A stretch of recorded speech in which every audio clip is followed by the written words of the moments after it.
Hello, everyone. How are you? I hope the whole mishpacha is assembled because we need to talk. There's a lot we need to discuss today. I would like to talk about the climate in our country as it relates to our racial interactions. Um, it's been giving me angst. It's been giving me agita. A couple of days ago, uh, Starbucks did a scheduled closing so they could have corporate-wide sensitivity training because of the two black men who were arrested because they were loitering while they were waiting for someone. They didn't order something. They wanted to use the bathroom. You've seen the story. And then just a couple of days ago also, the Roseanne Barr show was abruptly canceled as a result of something that Roseanne tweeted. It just seems, it's just very troubling right now. I don't know. I think we can do better as a country, and everyone's now having all these discussions of why we're in the state we're in right now. And I mean, we know why. State-sanctioned slavery, institutionalized slavery, was terrible, and we are still seeing the ramifications and the sequelae of that existing. I mean, just think about it. You had a group of people who owned another group of people and sold them and bought them like they were property, like they were physical property. And those people who had free labor for years and years and years and years were able to benefit from that and amass great wealth and pass that on through generations. They had generational wealth. And meanwhile, when the slaves were finally emancipated, it was like, yeah, good luck. Hope it works out for you. Anyway, so it happened. It happened. It wasn't our country's finest moment. It happened. So right now we have to deal with what is going on right now. We have to deal with it. And I want to submit, we've had a lot of forums and town hall discussions, how do we fix the racial relations in this country? How do we fix that? I would like to submit that the responsibility of fixing it lies squarely on all of our shoulders, on everybody's shoulders.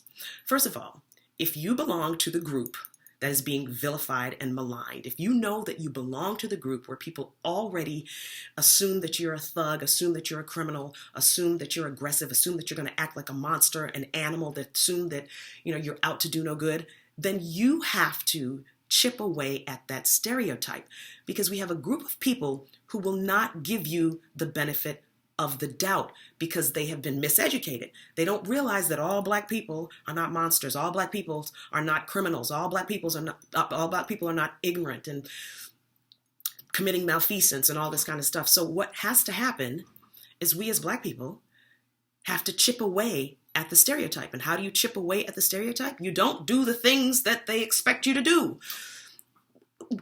If you're a person in this group that is being characterized as having intrinsic bias, if you're that person, what that means is you can only learn what you've been taught. And if your education comes from television, if it comes from the media, and all you see are black people that are committing crimes, that are being arrested, that are resisting arrest, if that's all you know, then that's what you act on. And black people, it's our responsibility to educate that group of folks and let them know that that is not a correct characterization of the entire group of black people. Think about it. When someone doesn't know you, the only impression they get from you or of you is what you give off with how you speak, how you act, and how you look, like how you dress.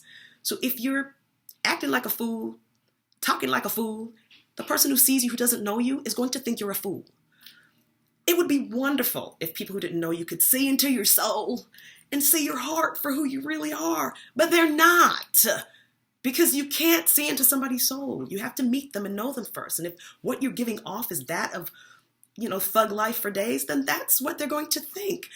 When I'm out in the street, I take it upon myself to chip away at those stereotypes. So I speak a certain way when I'm out. I act a certain way. I dress a certain way.